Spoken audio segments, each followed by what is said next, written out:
The Teide Volcano by Paloma Kelly. You gotta go and get angry at all of my honesty. You know I try, but I don't do too well with apologies. I hope I don't run out of time, cause someone call a referee. Cause I just need one more shot, have forgiveness.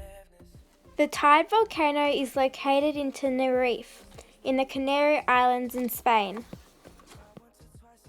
Volcanoes are formed when magma from within the Earth's upper mantle makes its way to the surface. When it gets to the surface, it causes an eruption and forms lava flows and ash deposits. And after the volcano has erupted several times, the volcano becomes bigger and bigger. The Teide Volcano is currently dormant. The last known eruption was in 1909. The Teide Volcano has erupted several times. These eruptions happened in 1909, 1798, 1706, 1704 to 1705, 14 to 92, 14 to 44, 1430, 1396 and 1341, which was the first recorded eruption. On average, it erupts every 100 or so years.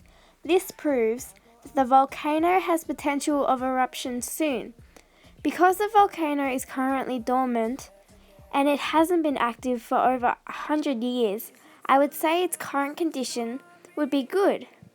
There may be damage from the other eruptions, but I don't think that it would have an effect in the long term. We now have a local who is going to talk to us about the significance of the Teide Volcano to them. Hi, what's your name?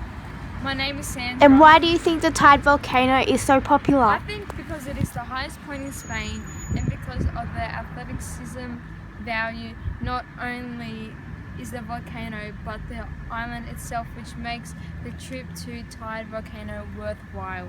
Why have you chosen to live here? Well, I moved here about 5 years ago when I was 24, and I guess I just heard so much about and we wanted to see it for myself. I also just finished my degree in engineering and I wanted to help the improvement of the Teide Volcano tourist attractions.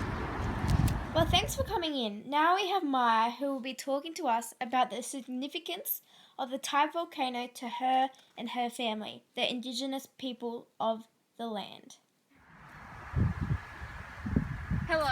Hey Maya, tell me about you and your family. Well, dating back around 2,000 years ago, the original population was called Guanches, which I have distant relatives from.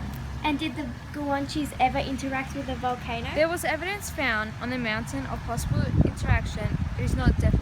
How do you feel about the change of living style on the island? I think there is a lot of difference than how my family lived, but I think it is an improvement because now the island is available for more to come and experience its beauty. Thank you, Maya, for being here with us today. Now we are going to hear from a tourist who has travelled all the way from Australia. Hey, what's your name? Pablo. And what made you come visit here? Well, I've been here before when I was 15, me and my family. We came here because we heard a lot about it and we really wanted to see it for ourselves. And I also wanted to see the changes it had faced since I had last visited. And what was the most exciting thing about your trip? I think it was actually seeing how much it have changed. Even though the volcano is currently dormant, it has changed. I think that the human population has changed it through building more hotels and more attractions that are available for those with tourists. The community has really been built. Well, thanks, Pablo. We now have David, who is a geologist, who is going to talk to us about the impact people are making on the volcano and its environment. Good morning. Do you think the humans are making the environment better or worse? I think they are making it worse for sure. The more people that come to see the volcano, they will cause erosion. After a while, steps of people trend on the tracks more people will walk on, then because there is a lot of clear path, and then bigger becomes and bigger. Then the volcano original structure is no longer there. How about the buildings and tourist attractions they have built? Yes. Well, of course, people need somewhere to sleep and eat, so there's a lot of hotels, houses, apartments, restaurants, etc. All these facilities bring waste and they take away homes for animals. All these things are making the environment artificial and ruining his structure and well-being. Wow, David, it was great talking to you. Well, that's all we have time for. Thanks, guys.